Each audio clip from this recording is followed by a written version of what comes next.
So when I was starting out, I actually started doing electronics when I was 11, and one of the first things that I was doing, I was going to these competitions, like they were called like the Robo Cup, the robotics competitions, you know. So what did you do at the time?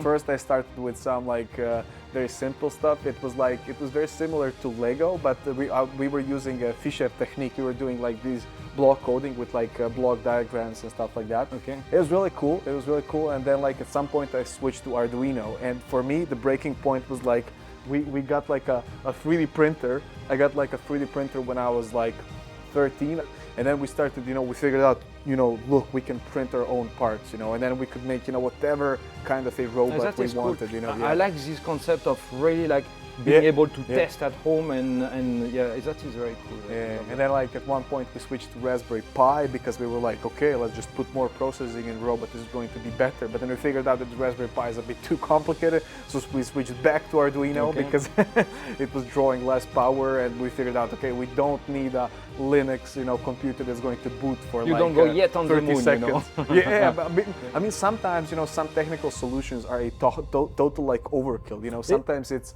funny because maybe Apollo actually landed on the moon with something more simple than ESP32. Yeah, I know, it's the classical story.